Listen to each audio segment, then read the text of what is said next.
And welcome back to The Count. I'm Lydia Serrani. Now to story number 7 on our countdown, fairy tale feud. This week, the Supreme Court heard Maryland parents challenging a ban on opting out of their children from storybook readings about pride parades, gender transitions, and other sexually explicit materials. Justice Gorsuch and his colleagues, having read some of the books in question, look at this, Pride Puppy, interrupted the school's Montgomery, Maryland attorney discussing a now removed book. Thank God it was removed. Here's a little of that back and forth. And they're being used in English language instruction at age 3.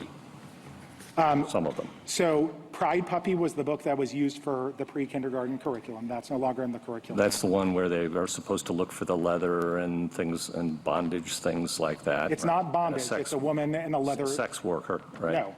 No? That's not correct. No. I read it. It's a drag queen. Drag queen and drag correct. queen. The leather that they're pointing to is a woman in a leather jacket. And one of the words is drag queen in the search. And they're supposed to look for those. It is an option at the end of the book, correct? Yeah. We're talking about 3-year-olds. Wow.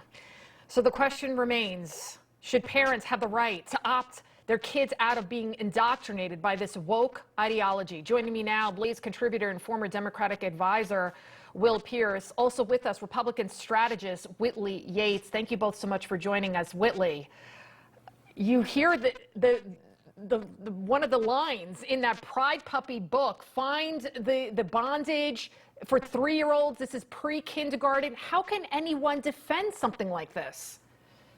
I don't know how we're defending teaching about drag queens and bondage in the 3rd grade. These are pre-kindergarten. They should be learning. They're hooked on phonics just like I was. And the fact that parents have to even go this far to the Supreme Court to advocate for what their children are going to be taught in pre-kindergarten is asinine. And anyone that wants to indoctrinate children with these type of books should not be anywhere near teaching or instructing them.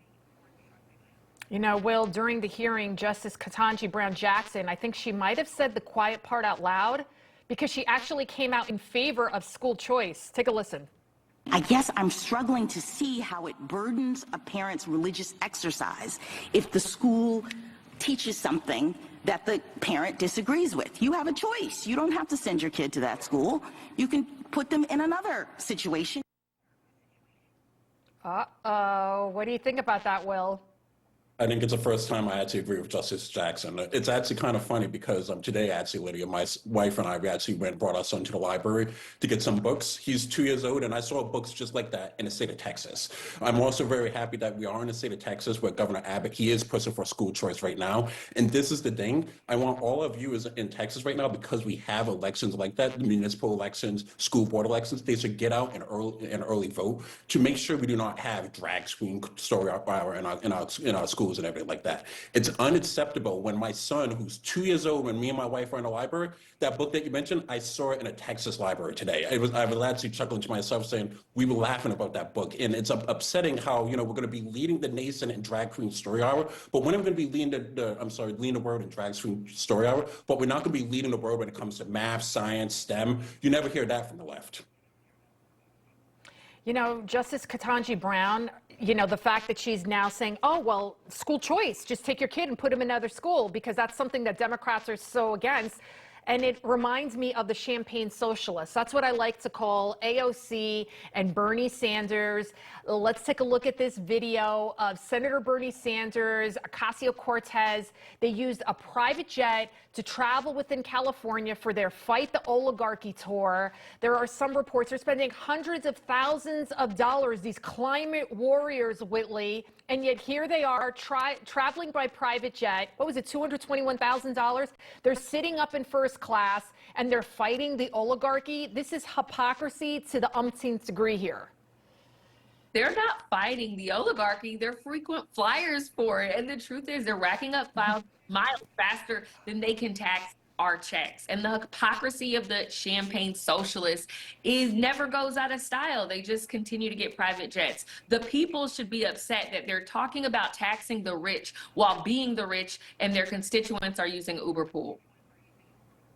Exactly. Will, your thoughts? I mean, thank God you left the Democrat Party. Would you ever go back? Absolutely not. And when I lived in the swamp in DC, I actually lived up the street from AOC. I hated it, but it's actually funny. Here she is talking about tax rich and everything. And in the lobby of her, multi-million-dollar apartment condo that she was living in, there was a baby grand piano. I'm sorry, when is it talk about our struggling schools? When does it talk about our struggling economic situation? Instead, they'd rather sit here, sit in first class, have their champagne and be like, do as I say, not as I do. It really does remind me of the Hunger Games to a certain point with what's going on. And, they're just living in the capital region, and we just have everyday middle class Americans just roughing it. I'm in District 12. Yeah, I know. And then they like to point to Kamala Harris. And what was in it? Wasn't it her necklace? What was her necklace? Remember? And it was like tens of thousands of dollars. And here she was saying, here I am. I'm for the poor. And she's wearing this $60-something thousand necklace around her neck. It's just really, I think they think Americans are really stupid, and sadly, a lot of them are. Will Pierce, Whitley Yates, thank you both so much for joining us. Thank you. Thank you.